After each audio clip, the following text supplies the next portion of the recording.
Hi, Internet. Great Stephen King adaptations are one of Hollywood's white whales. Everyone thinks they're gonna be the one to crack the code and bring Maine's main master of macabre to life, but out of more than 50 projects, successes are few and far between. Now, adaptations of both Stephen King's It and The Dark Tower are coming out soon. One of them could pull off the impossible and give you a pretty good Stephen King movie. The other one is The Dark Tower. The tower will fall. So, in honor of the continuation of Hollywood's tradition of kingly fails, gather up your quartet and enjoy this rundown of the 7 worst Stephen King movies to date. Mort Rainey stole the idea for a short story, and Secret Window is gonna prove it. Very slowly and methodically, in an investigation so painstakingly exhaustive and thorough you won't believe that this trudge of a movie is only 85 minutes long. This is just bad writing. Secret Window tells the story of an innocent author who is accused of plagiarism by John Turturro, who for some reason is still playing his character from Oh Brother, Where Art Thou? You stole from my kin. You stole my story. Johnny Depp plays Mort in a very naturalistic, true-to-life performance, by which I mean he wears a lot of scars. Other strange things start happening while he's alone in the woods. At one point, his dog is murdered. Killing an animal isn't like killing a man. I'm not even sure that it's a crime, come to think. And local law enforcement doesn't seem particularly disturbed about it. I mean, his dog is dead, you guys. That's like a John Wick level big deal. But honestly, the film's main focus is with Mort, sleeping on his couch. I want to go to sleep. I want to take a nap. And returned to the couch. This summer, Columbia Pictures invites you to wrap up in a blankie and just be a little snooze burrito. Now, if you don't find the idea of Johnny Depp hanging out in a cabin by himself, passing time, inherently interesting, this might not be the movie for you. The only thing that matters is the ending. And this one is very good. Now, I really want Doritos, though. Moving on. Guys, what does any movie need besides 3 AC/DC songs, people being hit by slow-moving big rigs, and cartoonish southern accents? If you answered, nothing, these are the only things any movie should need, then boy, I have a recommendation for you. Maximum Overdrive, or if you prefer its working title, Is This Movie Trolling Me Because There's No Way This Is Real? The movie. You know what gets to me is the stupidity. A movie about alien invaders who take control of Earth's machines, but mostly our trucks. Maximum Overdrive explores the surprisingly thin line between abject terror and zany slapstick. It's violently disturbing, but also impossible to take seriously. For example, this comical bike ride sequence that culminates in a kid discovering a dead dog. What is King's deal with dead dogs? And by the way, yes, all of the music in the movie is provided by AC/DC. Sadly, the movie occasionally dials back Tony Stark's Spotify playlist to allow for dialogue? Are we calling it dialogue? Is that fair? That's what I was doing before every machine in the world went into maximum overdrive. Oh hey, that's the title of the movie! Okay, back to the trucks. They're all following the lead of their master truck, which is decorated to look like a character you may or may not recognize. Say what you will about this movie, that truck is still giving a more nuanced performance than Dane DeHaan. Maximum Overdrive was the first and only film directed by Stephen King, so I wish I could tell you it's better. But it did give rise to perhaps the greatest ever movie trailer, hosted by the man himself. I'm gonna scare the hell out of you. Hey, silver lining. I'm pretty sure this is what inspired Garth Marenghi's Dark Place. I'm Garth Marenghi, author, dreamweaver, visionary, plus actor. If you take only one thing away from this video, it's that you should definitely watch Garth Marenghi's Dark Place. Dreamcatcher is proof that Stephen King could write down anything, and someone somewhere would at least take several meetings about making it into a movie. So, if you've ever wondered why Stephen King's favorite dryer sheets ranked by how soft they keep my chonies is available on Amazon Prime, and yes, that is a good Stephen King impression, now you have your explanation. Because Dreamcatcher is senseless. It's like 22 different unpleasant narratives strung together to form a movie so weirdly terrible, it's almost impressive. I don't want to see this, Jonesy. Man, I can't see this. We start out by meeting 4 childhood friends who find a dead dog. Okay, I'm kidding about the dead dog, but they do all have psychic powers. You weren't there. How could you know what happened? How did you know? You weren't even there that day. This is gonna seem weird, but it's just a thing I do to help me think.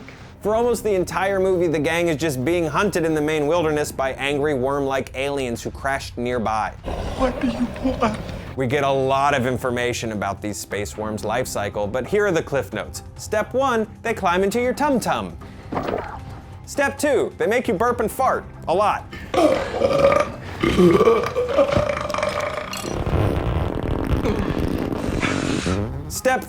Oh wait, no, we still have more step 2? Okay, roll the rest of step 2. Maybe that's how they say hello around here. Aha, finally. Step 3, they fly out of your butthole. All right, that's enough, fellas. Snap out of it.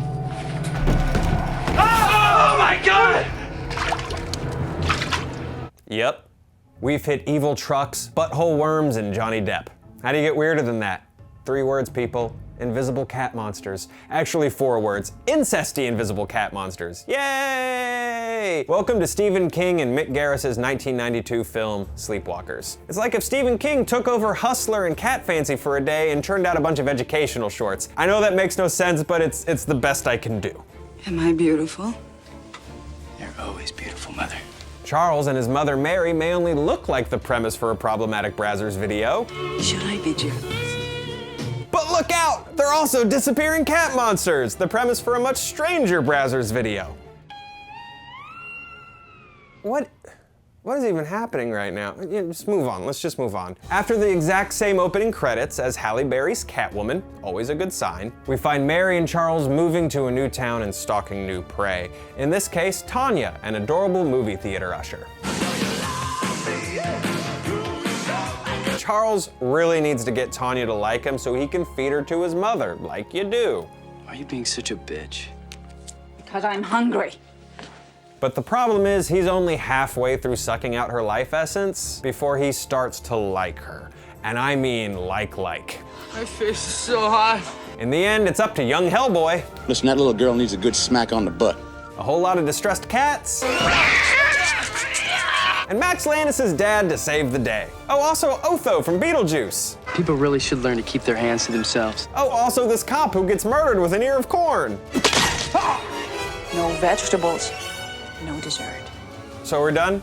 There's more movies? Okay, there's more movies. Where do you even go from mother-loving cat monsters? I don't know, how about safety code violations? Chilling. Some Stephen King plot synopses sound like random assemblages of horror movie tropes, and 1990's Graveyard Shift is definitely one of those. Goddamn rats. The quote-unquote story concerns a drifter. His name? Guy. Guy Drifter number 1. He finds a job working in the basement of a newly reopened textile factory owned by the villainous Warwick, who torments his employees and kicks dogs for sport. Hey, that dog's alive. Does it count for our Stephen King bingo? Anyway, the real issue is the old mill is actually infested by rats, and Brad Dourif's exterminator talks a big game, but has been, thus far, unsuccessful in getting rid of them. Damn! Woo! Now, you'd think all these rats would make Drifter number 1 consider not taking this job, but there's a lot of what you might call ominous red flags. When's the last time you've been to a graveyard? What happened? It didn't work out. So warm, so juicy. But hey, drifters can't be choosers, and before long, the entire Graveyard Shift crew is trapped in the basement of the mill with not just rats, but an oversized rat monster. I think. You never really get a good look at him. There's something down here! Is that a chupacabra? And why hasn't Stephen King done a psychic chupacabra story? Because I'd read that. Graveyard Shift is full of valuable life lessons. For example, red Kool-Aid dropped in water doesn't really look anything like blood. More importantly, if you're in a rat-infested underground mill basement, maybe don't stick your hand in any wet, dark holes. And finally, nothing is more terrifying than menial labor. Next up, Thinner, a film that mines both eating disorders and racial stereotyping for a fun, crowd-pleasing piece of entertainment. Huzzah! That's why I have to find those gypsies. Meet Billy. He's got a bit part in The Nutty Professor 2: The Clumps. No, I mean, he's a lawyer with a weight problem, not a fat suit. Totally normal weight problem, absolutely not a bad fat suit. Not enough to make you want to watch this movie? What if I told you it opens with that most crowd-pleasing of sequences, a morbidly obese man getting oral sex before gruesomely colliding with an old woman with his car? God!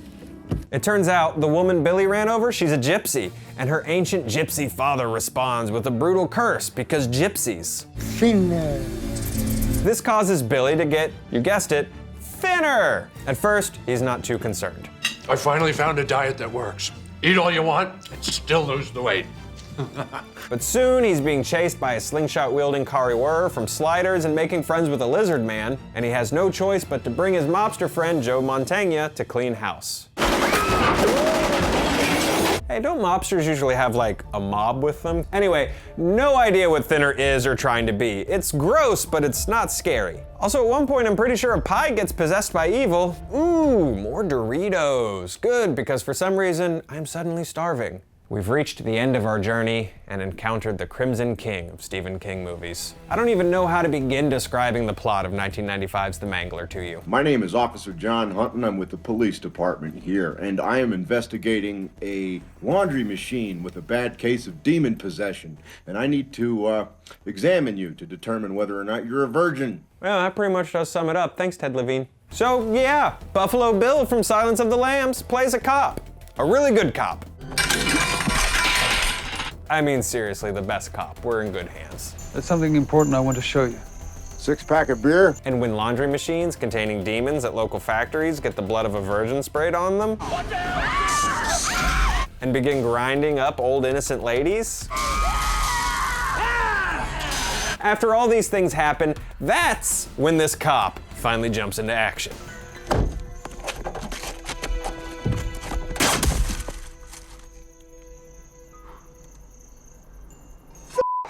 In the role of the boss who's feeding innocent people into the Mangler, it's Freddy Krueger himself, Robert Englund. He goes just a little over the top. Go in there. Freshen up for your Uncle Billy. Ugh. Can I just get mangled? It all ends in a huge exorcism scene where director Tobe Hooper takes a, let's say, relaxed attitude towards fight choreography. And how do you get a demon out of your industrial equipment? You toss a cross and a Bible in there, dummy. I mean, that's just science. What can I say? If nothing else, at least the Mangler doesn't come to life with the aid of low-grade 1995 special effects and chase them, son of a bitch. And there you have it. 7 of the most ridiculous Stephen King adaptations out there. Whether the new It or The Dark Tower end up on this list, or the Green Mile one, remains to be seen, but no matter how they turn out, all things serve the beam. So guys, what are your favorite Stephen King movie moments? Whether they're great or just so terrible they're great, let us know in the comments. Hey, do we have any Doritos? Click here for more awesome Screen Junkies news and click the logo to subscribe.